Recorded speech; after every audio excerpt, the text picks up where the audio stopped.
Hi friend, कैसे हैं? आशा करते हैं आप लोग अच्छे होंगे। मैं रवि पटेल और रवि एग्जाम ऑफिशियल में आप सभी का स्वागत है। हम बात करने वाले हैं भारत में संपन्न हुए चुनाव के बारे में। जैसा कि रविवार को, संडे को मोदी जी ने एनडीए 3.0 मतलब एनडीए 3.0 की सरकार बना ली है। ठीक है, सरकार बना ली है। अब एनडीए होता क्या है? नेशनल नेशनल डेमोक्रेटिक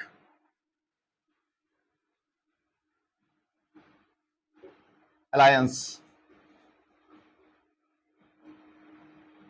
बहुत लोगों को यही नहीं बताओ, नेशनल डेमोक्रेटिक अलायंस। ठीक है, ये एनडीए का फुल फॉर्म होता है। ठीक, इसमें कौन कौन सी मेजर पार्टियां हैं, पहले इस पे फोकस कर लेते हैं। बीजेपी, ठीक, टीडीपी 16, 240, 16, और बात करते हैं जेडीयू 12, शिवसेना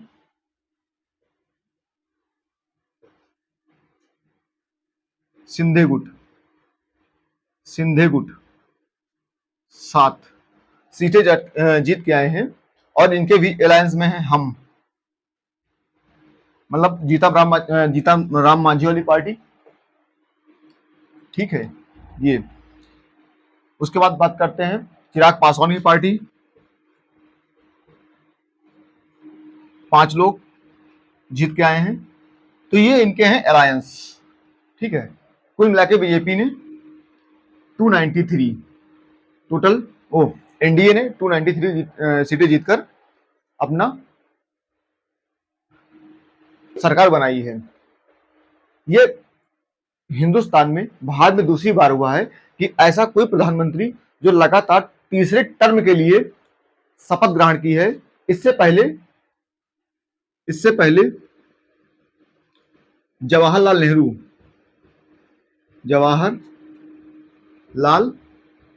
नेहरू जी 3 बार प्रधानमंत्री पद की शपथ ली। और इनका जो कार्यकाल था 1952 से लेकर 1964 में पंडित जवाहरलाल नेहरू की मृत्यु हो जाती है। तो सबसे लंबा अभी तक कार्यकाल इन्हीं का था। अब ऐसे दूसरे प्रधानमंत्री बन गए हैं नरेंद्र मोदी जी, ठीक है, जो अपना तीसरा कार्यकाल चालू कर चुके हैं।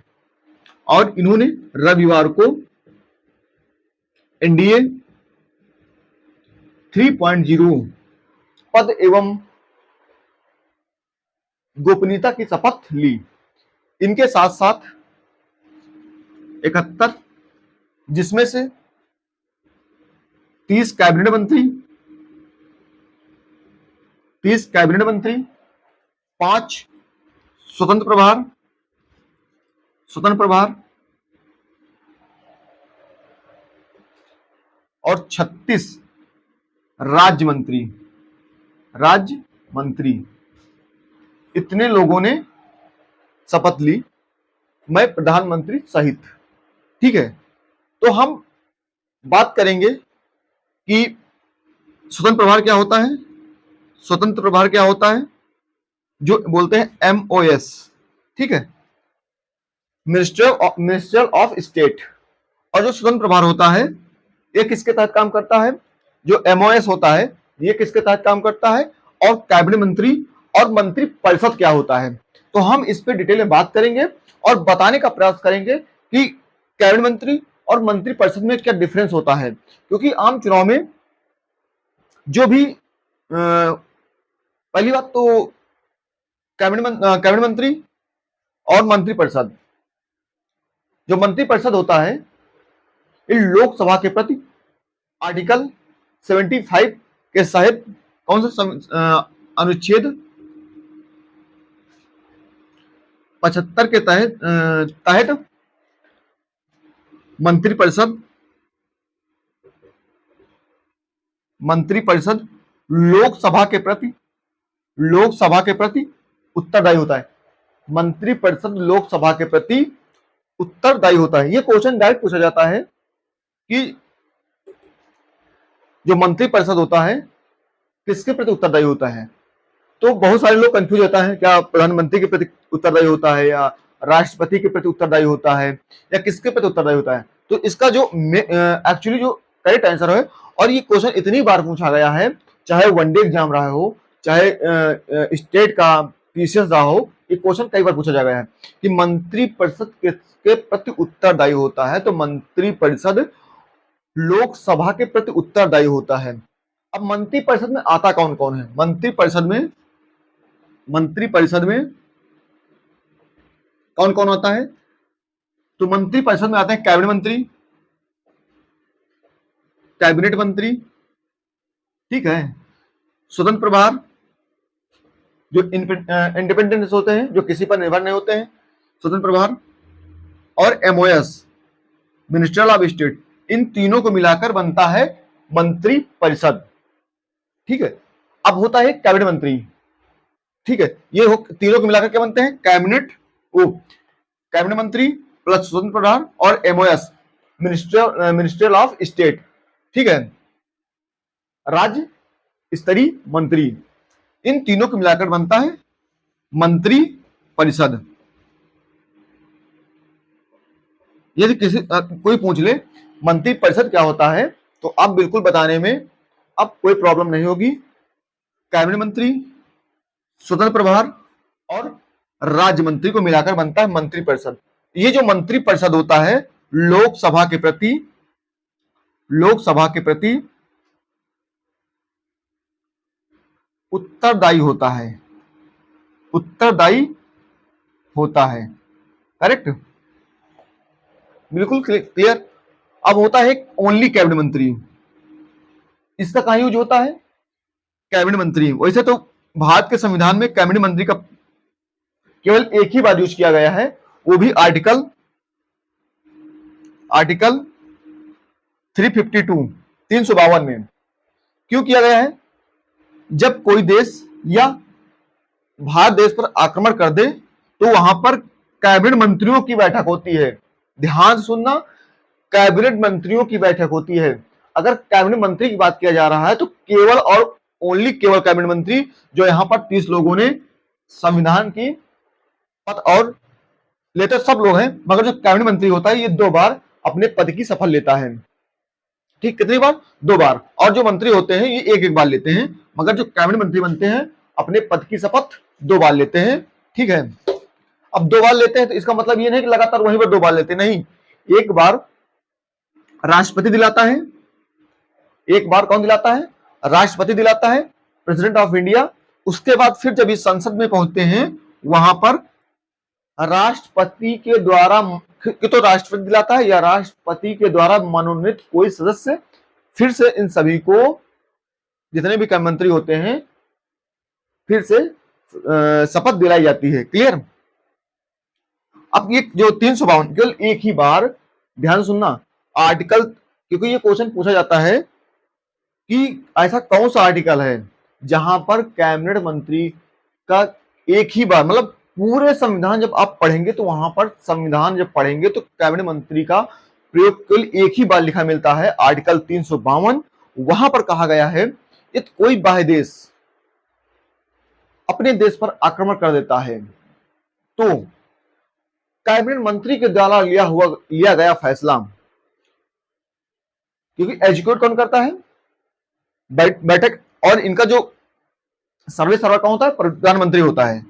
कौन होता है? प्रधानमंत्री होता है। मेन पावर किसके पास होती है? प्रधानमंत्री के पास, ठीक है।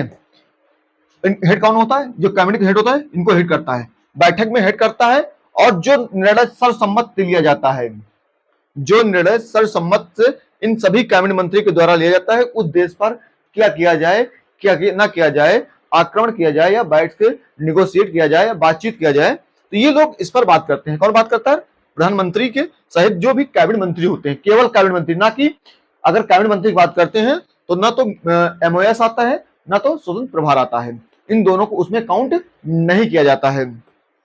ठीक है, और जब प्रधानमंत्री निर्णय लेते हैं तो ये अपना निर्णय किसके पास जाते हैं? राष्ट्रपति के पास।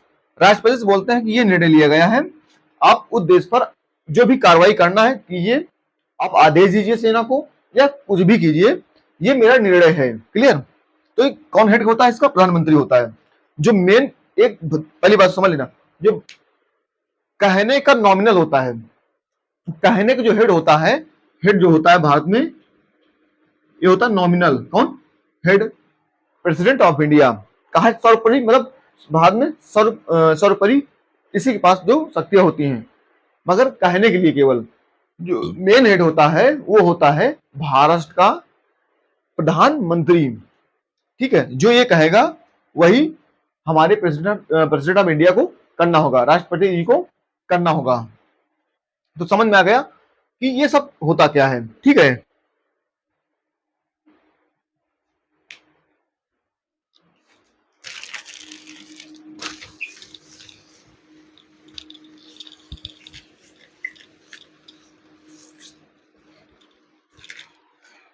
ठीक, समझ में आ गया क्या होता है मंत्रिपरिषद?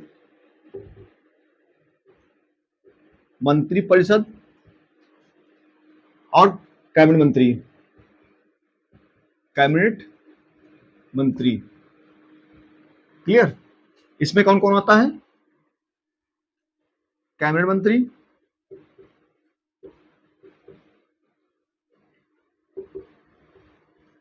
प्लस स्वतंत्र प्रभार,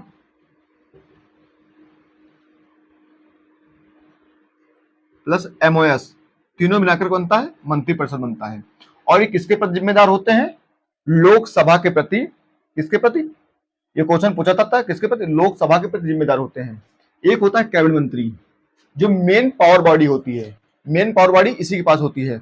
जो अगर स्वतंत्र प्रभार की बात किया जाए तो जो इनको चार्ज मिलता है, जो इनको मंत्रालय मिलता है, ये स्वतंत्र होते हैं, ये किसी के अंडर काम नहीं करते हैं, फिलहाल कैबिनेट मंत्री नहीं होते हैं, मगर इनको फ्री हैंड दिया जाता है जो भी मंत्रालय मिलता है।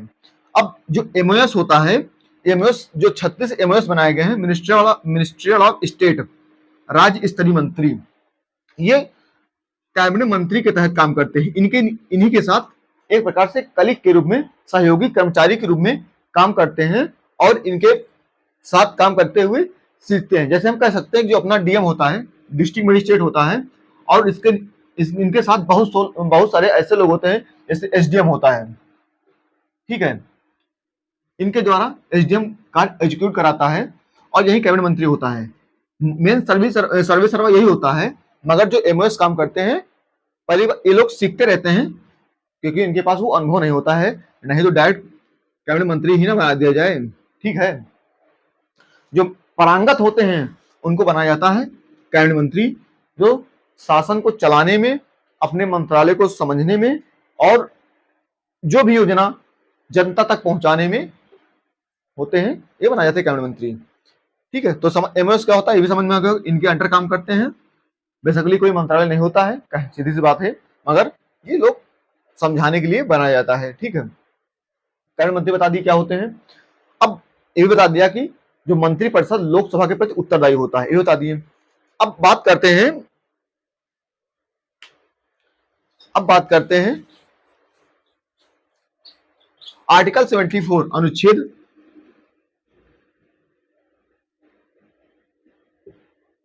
अनुच्छेद 74,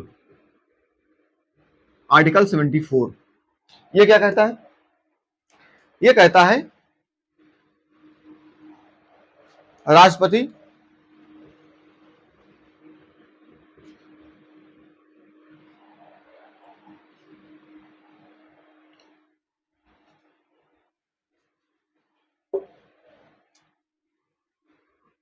प्रधानमंत्री पद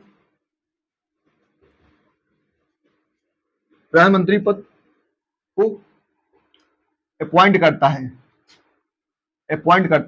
याद रखना, ये क्वेश्चन बहुत ज्यादा पूछा जाता है कि राष्ट्रपति चुना जाता है या नियुक्त किया जाता है। तो हरदम याद रखना, प्रधानमंत्री को राष्ट्रपति के द्वारा नियुक्त किया जाता है। क्लियर? आर्टिकल 74 ये कहता है। ठीक है, क्योंकि अब एक बात क्लियर समझ लेना, अपॉइंट क्यों लिखा जाता है, अपॉइंट मतलब नियुक्त क्यों होता है, क्योंकि प्रधानमंत्री भी चुन के आता है, प्रधानमंत्री भी चुन के आता है ना। मगर अब बात करते हैं, अभी देखा होगा कि सभी जितनी पार्टियां एनडीए में हैं उन्होंने प्रधानमंत्री जी को अपना समर्थन पत्र दिया कि हम अपनी पार्टी का आपको समर्थन प्रदान करते हैं, चाहे वो जेडीयू हो चाहे टीडीपी हो। ठीक है, इन्होंने सभी ने अपना पार्टी का समर्थन बीजेपी को दिया और बीजेपी ने एनडीए की गवर्नमेंट बनाई। क्लियर, बात समझ में आया? ठीक है, आर्टिकल बात करते हैं 75 की, बात करते हैं अनुच्छेद 75। ठीक है, अनुच्छेद 75 और उसमें 75 के कहा गया है, क्या कहा गया है कि मंत्री परिषद लोकसभा के प्रति उत्तरदायी होगा, लोकसभा के प्रति उत्तरदायी होगा, आर्टिकल 75। क्लियर?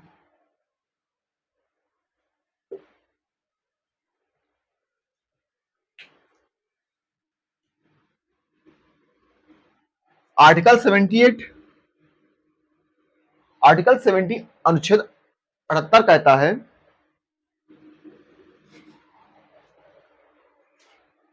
कि मंत्री परिषद के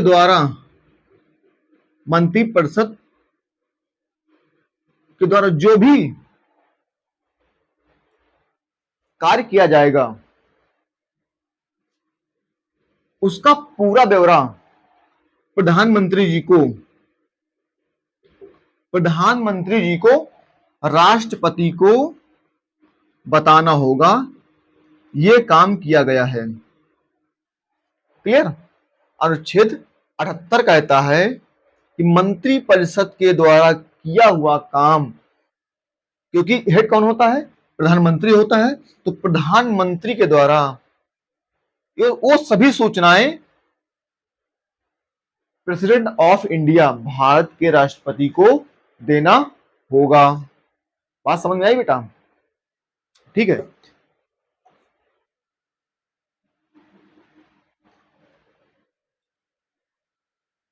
अनुच्छेद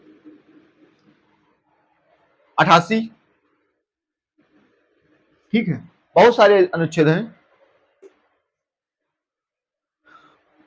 आई होप पहली बात तो सब लोग एक बार किताब पढ़ लेना।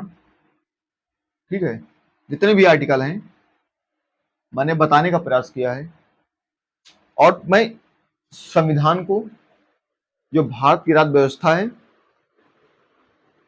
1 या 2 दिन में चैप्टर वाइज वनडे एग्जाम को लेकर डेली बेस पे 15 से 20 मिनट का वीडियो आप लोगों को मिलेगा, जिसमें जो मोस्ट इंपॉर्टेंट आर्टिकल होंगे, अनुच्छेद होंगे, जो आने की प्रबल संभावना होती है, चाहे भी वनडे एग्जाम हो या अदर एग्जाम हो, कोई भी एग्जाम हो, उसमें आप लोगों को ये देखने को मिलेगा।